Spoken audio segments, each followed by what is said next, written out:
Kalian masih ingat nggak beberapa waktu yang lalu ketika rapat dengar pendapat dengan KPU dan Bawaslu, Deddy Sitorus mengancam mundur dari DPR. Tapi sampai sekarang ditunggu-tunggu nggak mundur-mundur. Mana? Gentleman lawak. Mundur dong. Masa nggak mundur-mundur? Ingat ya, laki-laki itu nomor 1 yang dipegang itu omongannya, nomor 2 duitnya. Jadi kalau laki-laki udah nggak bisa dipegang omongannya, kayak mana mau dipegang duitnya? Padahal bukannya bilang apa ya, sebagian besar masyarakat sedang menanti-nantikan. Kapan lah si Deddy ini mundur? Ternyata kita semua di PHP. Dikasih kita harapan palsu. Padahal kita sedang menanti-nantikan waktu yang paling indah itu. Ternyata sampai sekarang dia tidak bersuara. Aduh, aku jujur aja aku bilang ketika dia katakan mau mundur, aku udah tahu itu gertak sambal. Sambalnya pun sambal saset. Tahu kalian sambal saset? Nggak terasa pedasnya. Kalau sambal digiling baru terasa pedasnya. Ini sambal saset. Coba bayangkan kalian dulu. Sampai sekarang nggak mundur-mundur. Masih nongkrong dia di sana. Aku pun juga nggak akan mungkin ini mundur orang baru dilantik. Mau dia baru dilantik mundur? Nggak sayang itu. Gaji yang ratusan juta itu. Kan dia kan kemarin pernah bilang kan kalau nggak salah di LC, kalau mau jadi anggota dewan untuk DPRD kabupaten harus habis 4 miliar. Kalau untuk provinsi habis 10 miliar. Nah kalau untuk DPR RI harus habis 40 miliar. Satu hal sebetulnya dia kepengen mundur itu, cuman dipikirnya belum balik modal. Kayak mana ini? Ya kan? Mungkin dia udah mau mundur itu kan, diskusi lah sama istri. Iya kan? Kayak mana itu Pak mundur lah kau? Kau hitung dulu. Kau lihat dulu catatanmu udah berapa habis. Ditengok catatannya kan, dicocokkan sama yang dibilangnya di LC itu. Iya, hampir 40 miliar. Datanglah istrinya mungkin. Kau kalau misalnya mundur kau mau jadi apa? Baru dilantik mundur. Kecuali kalau misalnya ampas setengah tahun dia menjabat, sisa setengah tahun menjabat, ya kan mundur dia, masuk akal. Alah, makin lama makin ngelantur kawan ini, jujur aja gue bilang.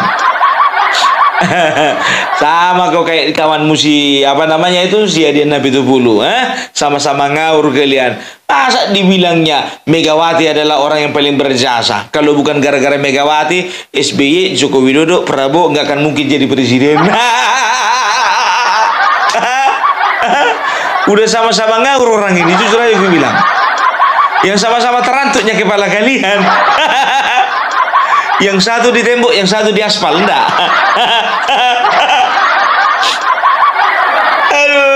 Aduh. Apalagi yang kemarin dia menyatakan apa? Bahwasanya kemarin bulan Desember tahun 2024 ada seorang utusan yang berwenang yang mengatakan bahwasanya Hasto harus mundur dari Sekjen dan Joko Widodo jangan dipecat. Apa urusannya? Begitu ditanya wartawan ditantang sama Bapak Joko Widodo, siapa orangnya? Maksud tujuannya apa?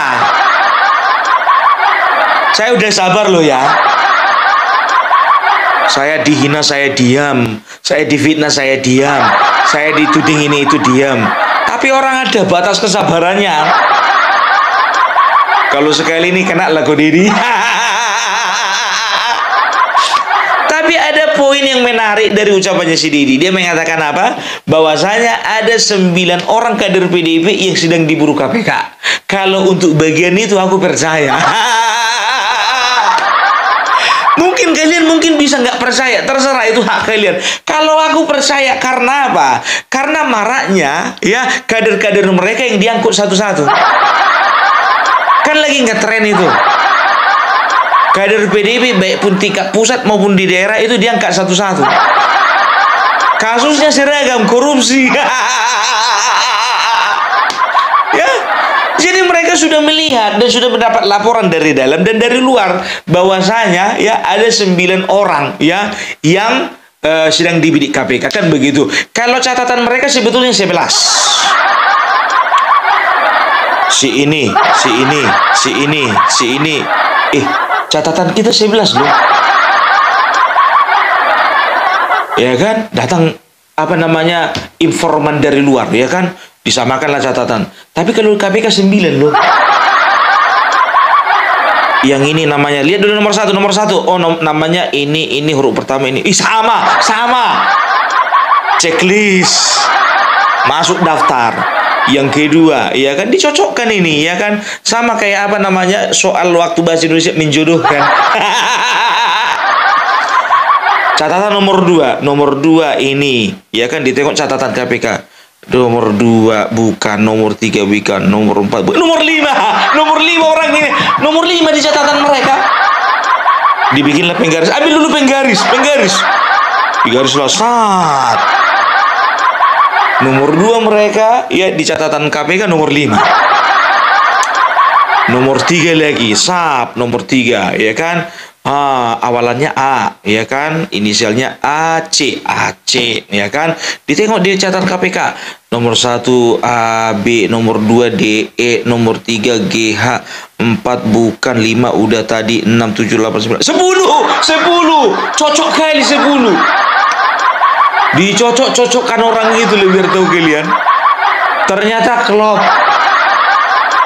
Yang 2 aman, gak tercium.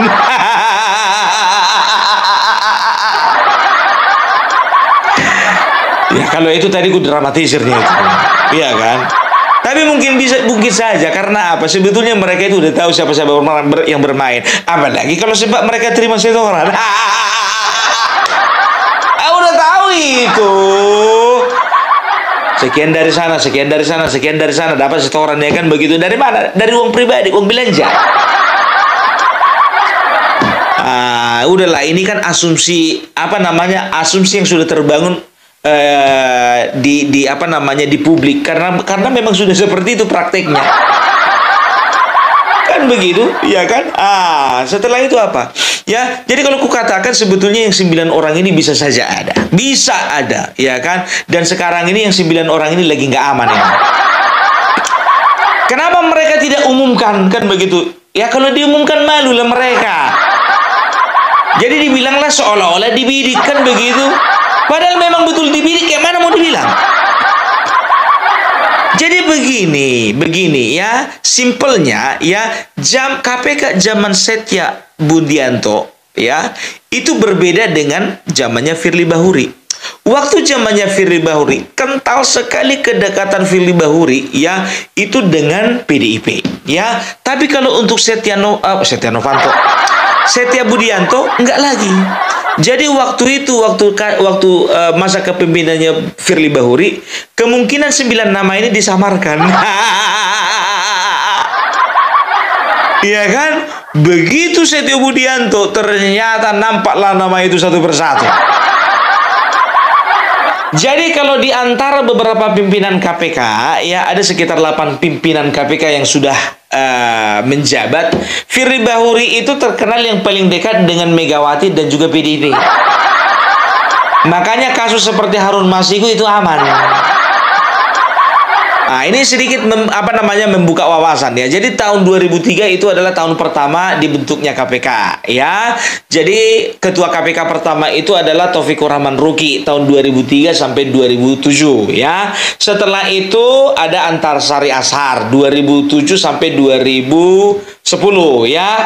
Tapi oleh karena ada tersangkut paut kasus ya, maka dia digantikan oleh PLT. PLT-nya waktu itu 2009 sampai 2010 itu kalau tidak salah namanya itu Tupak Hatorangan Pagabean ya. 2010 sampai 2011 itu Busromo Kodas. 2011 sampai 2015 Abraham Samad. 2015 sampai 2019 itu Agus Raharjo ya. Setelah itu 2019 sampai 2023 itu si Firly Bahuri ya. 2003 2004 itu adalah Nawawi Palango ya. Setelah itu 2004 sampai 2009 itu Setio Budianto ya.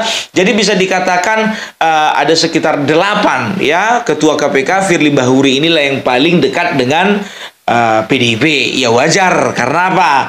Ya, yang mengangkat itu adalah presiden, dan ketika itu presiden, kita tidak tahu apakah presiden ini dapat bisik-bisik dari Megawati.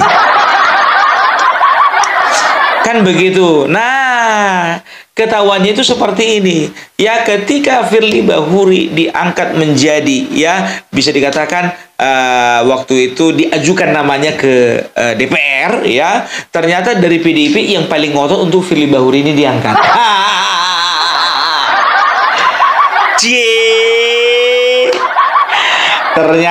Ternyata ya, meskipun Firly Bahuri dikenal dekat dengan Megawati dan juga PDIP, namun pada akhirnya Firly Bahuri oleh Polda Metro Jaya ditetapkan menjadi tersangka.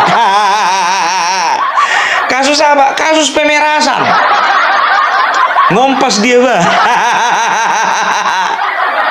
Yang dikompas siapa, Bung? Itu mantan Menteri Pertanian Syahrul Yassin Limpo. Berapa banyak? 7,2 M. Aku sanksinya ini Firly Bahuri waktu sekolah itu aja kerjanya ngompas anak orang. Ya, jadi bisa dikatakan jujur aku bilang, saat ini PDIP sedang berjalan di dalam bayang-bayang ketakutan. Karena apa? Backingannya udah jadi tersangka. Udah nggak ada lagi backingan di KPK. Presidennya pun sudah lengser, sudah tidak menjabat lagi. Kalaupun sebetulnya sudah masih menjabat, nggak mau bantu orang dipecat. Makanya mereka itu ya kader kepala daerah, anggota dewan ya yang melakukan tindak pidana korupsi, yang kemarin nggak kecium sekarang kecium. Penciuman KPK yang sekarang lebih tajam dari yang kemarin.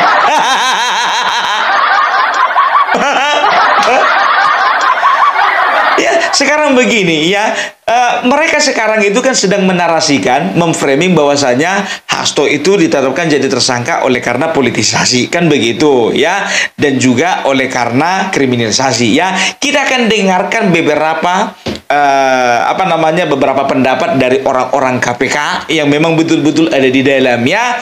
Jadi kita akan bahas satu persatu. Ya, seperti yang sudah sering saya jelaskan ke publik ya, Pak.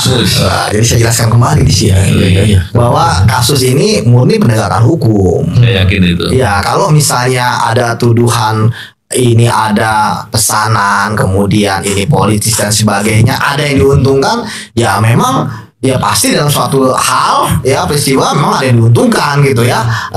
Tapi kan apakah ada korelasi langsung? Ya kan belum bisa dibuktikan. Yang diuntungkan siapa dalam kasus ini? Ya kalau mereka selalu mengatakan Pak Jokowi kan mereka dulunya Pak Jokowi gitu kan, dibilang ini KPK edisi Jokowi. Jadi dulu Pak KPK edisi apa? Gaban, Sariban, atau Megaloman, kan? Oh, ini dianggap dituduhnya KPK edisi Jokowi. Edisi Jokowi. Ini atas kepentingan Jokowi. Iya, bahkan kan ada video Hasto yang kemarin viral ya. Apa tuh isinya? Loh, bukannya kemarin dijelasin di bawah. Isinya ya. Kalau lo kasih komen berarti harus jelas. Iya, ya intinya kan istilahnya menuduh Pak Jokowi itu adalah dalang dibalik revisi undang-undang KPK. Padahal kita tahu ya dia terlibat juga semua, gitu kan, nggak usah ditahan lah. Iya. Akhirnya bukan hanya Pak Jokowi. Iya, ya kan. Nah, kembali lagi kepada permasalahan Hasto ini kan, ya saya pikir kemarin kan juga diserang kenapa penyidik buru-buru gitu kan, melimpah. Ya saya pikir nggak ada yang namanya buru-buru ya. Kalau buru-buru kan malah merugikan penyidik. Ya buru-buru malah merugikan jaksa penuntut umum yang akan bersidang. Ya buru-buru malah menguntungkan Hasto. Wah ini berkasnya belum lengkap, nih berkasnya banyak bolongnya. Ya kan kenapa sih? Ini kan tadi ketika tuduhan-tuduhan ke penyidik ya. Emang oke lah, begini. Tetapi ingat penyidik kan juga ada yang mensupervisi, itu jaksa. Kan penyidik nggak bertarung di pengadilan. Ya jaksa itu kan bukan sekedar dia hanya menerima makanan jadi ya. Tapi kan kalau di KPK kita tahu sendiri dari awal dia sudah memberikan petunjuk-petunjuk ya, sudah koordinasi dengan penyidik. Jadi mereka katakan apa? Bahwasannya ini bukan orang main-main loh. Ini yang satu Yudi Purnomo Harahap, ya, itu mantan penyidik KPK. Setelah itu Novel Baswedan juga mantan penyidik KPK, dan Bambang Wijayanto itu mantan wakil ketua KPK periode 2011-2015, ya. Jadi mereka menyimpulkan bahwasanya ini adalah proses penegakan hukum murni, kan begitu, ya. Nah, jadi kalau bisa dikatakan mereka selalu menuding bahwasanya Joko Widodo adalah satu-satunya pihak yang melemahkan KPK. Ternyata orang KPK sendiri mengatakan bahwasanya bukan Joko Widodo tapi DPR. Yang paling ngotot itu PDIP. PDIP. Ya, yang kemarin itu ya melemahkan KPK. Jadi revisi undang-undang KPK itu sebetulnya melemahkan KPK. Karena apa? Ada beberapa item ya yang memang betul-betul mengurangi power dari KPK untuk memberantas korupsi gitu. Kemarin itu aku sudah sampaikan sama kalian, ya. Jadi bisa dikatakan kalau untuk masalah Hasto ini murni penegakan hukum, ya. Itu menurut pandangan Mas Yudi. Kita lihat satu lagi. Jika saja peradilan itu bisa membuka secara jelas, terang semua peristiwa yang ada, jangan-jangan akan ada kasus baru lagi yang muncul di situ. Dan saya yakin itu mestinya momentum ini digunakan, ya. Karena seperti apapun setiap kejahatan harus diungkap dengan setuntas-tuntasnya. Kalau ada dugaan, dan ini pernah dibicarakan oleh beberapa media juga, terkait dengan upaya untuk menutup kasus besar tertentu, dan menutupnya itu dimungkinkan atau diduga keras itu ada suap, karena kasus besar suapnya pastinya besar gitu. Oleh orang-orang yang berpengaruh, orang-orang punya pengaruh. Ketika ini diungkap, harapannya adalah kita tentunya tidak ingin ini terjadi di kemudian hari. Yang kedua, orang-orang yang berbuat sejahat ini harus dihukum, tidak bisa dibiarkan. Semoga bisa diungkap di persidangan. Iya, jadi mereka itu sama pikirannya sama Bung Belak. Sebetulnya di balik kasusnya Hasto dan Harun Masiku ini sebetulnya ada sebuah kasus besar. Kasus besar. Mereka katakan apa? Ya, mereka katakan bahwasanya mudah-mudahan setelah pengungkapan kasus ini, setelah persidangan akan terungkap kasus-kasus besar lainnya. Katakanlah EKTP. Bayangkan kalian EKTP, ya. EKTP itu 2010-2011, ya. Setio Novanto itu ditetapkan menjadi tersangka 2017.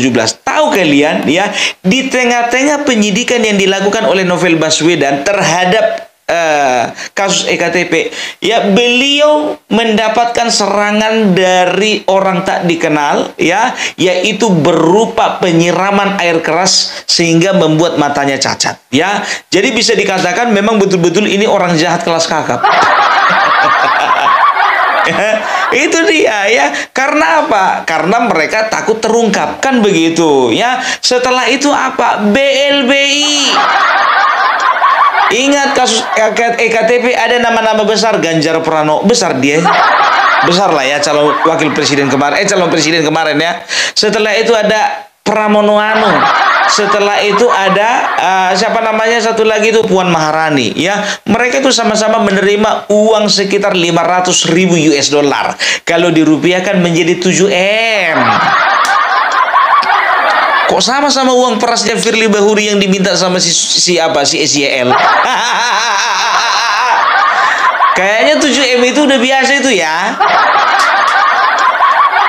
Setelah itu apa? Ya, disinyalir, ini masih disinyalir, ya.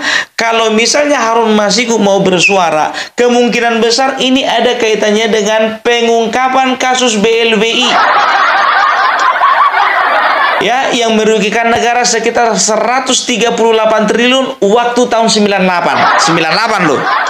Kalau misalnya ini udah berapa kali inflasi, ya kan? Itu bisa saja kalau dikurskan sekarang, ya kan? Itu kalau misalnya dikonversikan ke mata uang yang sekarang, ya kan? Itu bisa sekitar kerugian negara itu lebih daripada 500 triliun. Nah, ini kan juga menyangkut paut daripada ketua umum mereka, kan begitu. Siapa ketua umumnya? Kok tanya aku?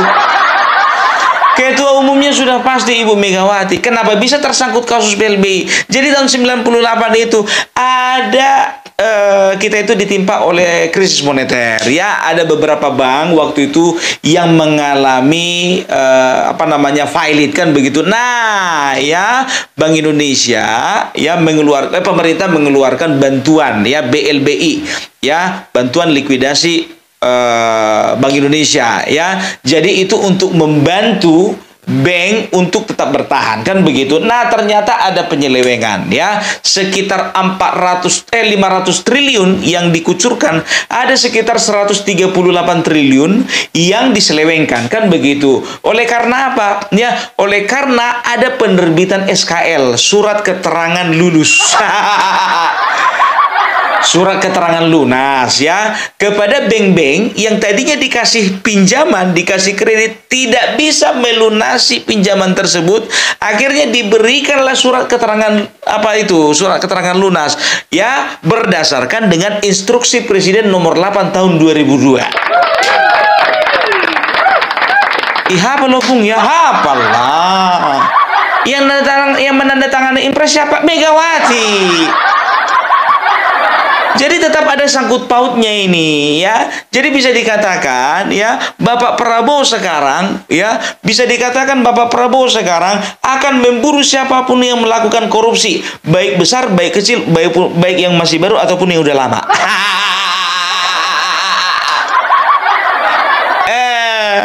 Ya, pokoknya kita akan melihat, ya, bagaimana kasus ini akan terang benderang, ya, dan mau dibawa kemana partai ini.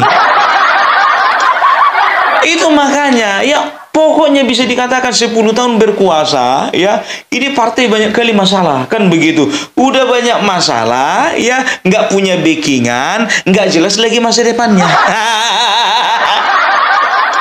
Ditinggalkan pemilih lagi. 2019 masih dapat mereka suara kursi itu sekitar 128.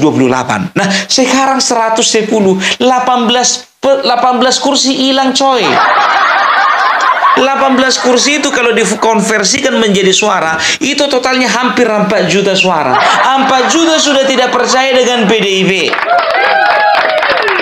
4 juta rakyat gak percaya lagi sama PDIP, kan begitu.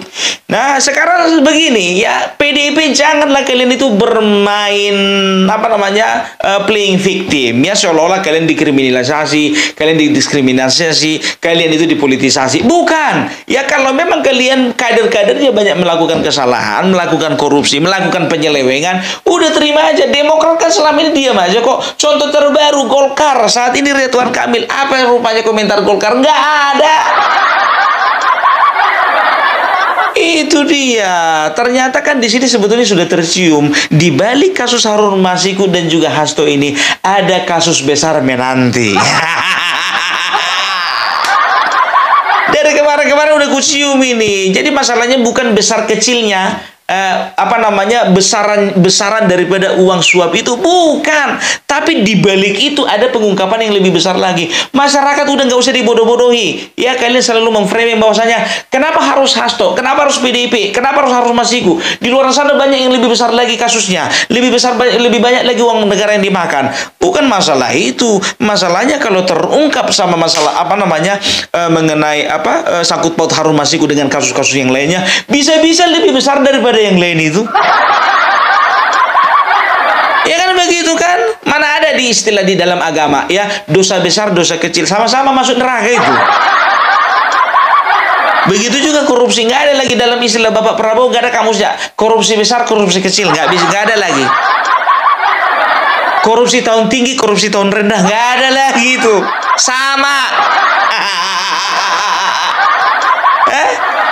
Itu tadi hanya cuplikan biar tahu kalian. Kalau bisa dikatakan, dia banyak hal-hal yang bisa dipelajari, ya.